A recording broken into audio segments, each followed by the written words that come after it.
सुप्रभात छात्रों। आज हम लोग कक्षा 12 में डॉक्टर हजारी प्रसाद द्विवेदी जी का जीवन परिचय पढ़ेंगे। क्योंकि आप अवगत होंगे कि इस कोरोना महामारी के चलते आपका जो सिलेबस है, पाठ्यक्रम है, उसको 30% तक कम कर दिया गया है। उसके तहत कुछ पाठ आपके कम किए गए हैं, इसलिए आज हम डॉक्टर हजारी प्रसाद द्विवेदी जी का जीवन परिचय जानेंगे, समझेंगे। तो हम आते हैं डॉक्टर हजारी प्रसाद द्विवेदी के जीवन परिचय। डॉक्टर हजारी प्रसाद द्विवेदी का जन्म सन 1964 ईस्वी में, संवत है 1964। सन 1907 ईस्वी में बलिया जिले के दुबे का छपरा नामक गांव में होता है। ये गांव का नाम आसानी से आप याद कर सकते हैं, दुबे का छपरा। इनके पिता का नाम अनमोल द्विवेदी है और माता का नाम ज्योतिषमती है।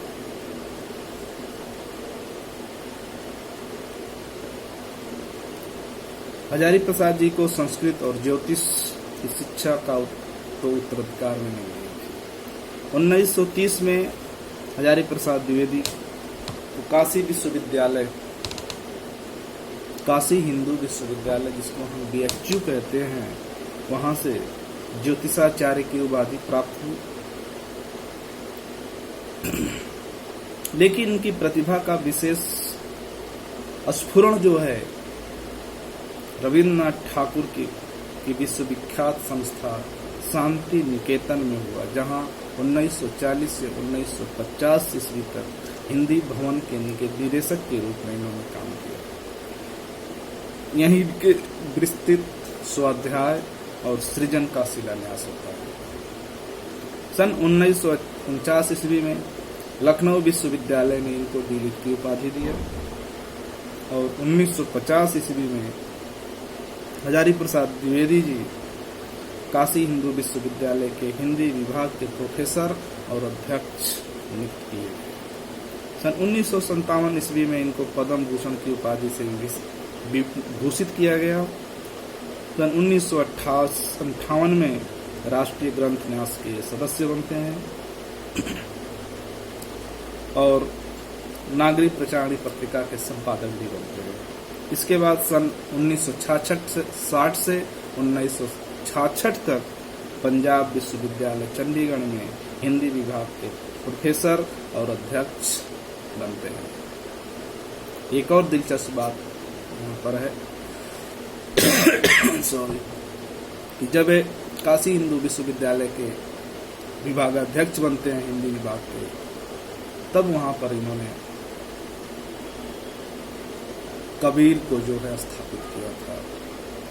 कबीर और साथ साथ निर्गुण भक्ति के विचारों को आचार्य रामचंद्र शुक्ल ने सांप्रदायिक करके उनकी रचनाओं को सांप्रदायिक करके खारिज कर दिया। तब वहीं पर आरोपित करते हैं हजारी प्रसाद द्विवेदी ने कि अगर ऐसा करेंगे तो हमको अपने पूरे इतिहास से, अपने पूरे साहित्य से ही हाथ धोना पड़ेगा। और फिर इन्होंने कबीर को वहीं स्थापित किया, जिसका इनको परिणाम भुगतना पड़ा कि पंजाब विश्वविद्यालय।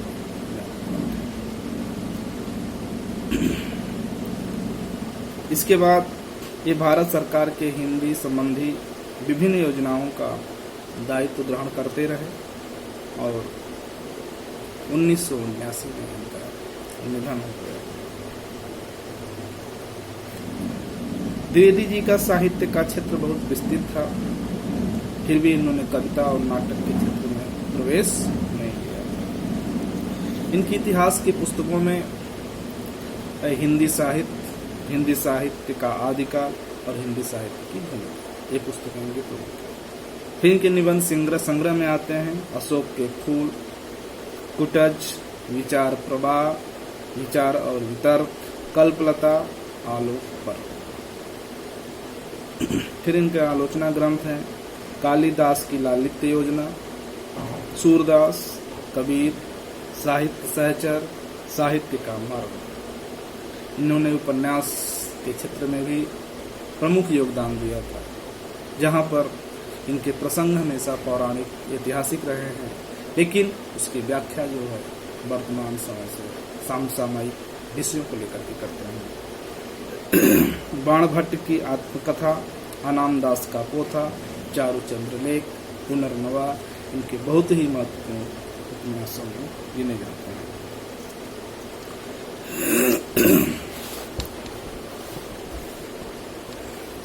हजारी प्रसाद के निबंधों में जहां एक और महाभारत, कालिदास, बाणभट्ट आदि संस्कृत ग्रंथों की सुक्तियां सजोई रहती हैं, वहीं दूसरी ओर रविंद्र, कबीर, रज्जत, सूर, तुलसी आदि बंगला और हिंदी कवियों की वाणी की छटा भी दृष्टिगोचर होती है।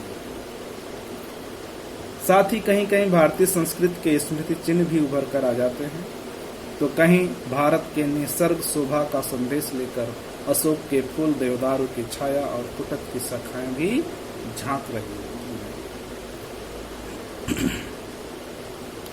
इनका उन्मुक्त व्यक्तित्व रह रह करके इनके निबंधों में विनोद की हिलोर उठाता चलता है, पर कभी ये अपनी संस्कृत के विस्मृत अथवा मानव पतन के विषाद से संजीदा भी दिखाई पड़ते हैं। देश प्रेम और मानव प्रेम का व्यापक चित्र इनके साहित्य के पटल पर अंकित है।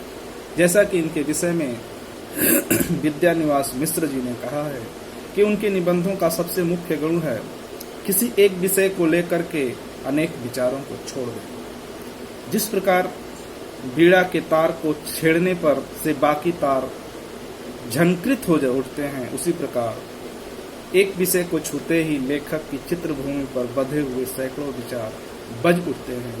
द्विवेदी जी के निबंध अनेक विचारों के भंडार हैं।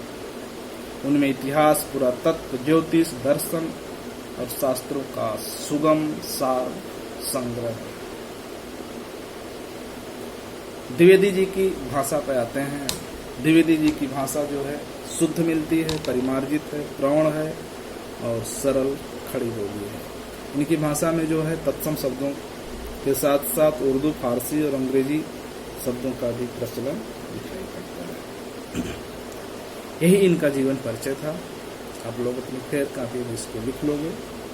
इसके बाद नेक्स्ट दिन जो है हम अशोक का निबंध, अशोक के फूल जो इनका निबंध है, बहुत ही अच्छा और समझने वाला निबंध है, इस पे हम लोग चर्चा करेंगे। धन्यवाद।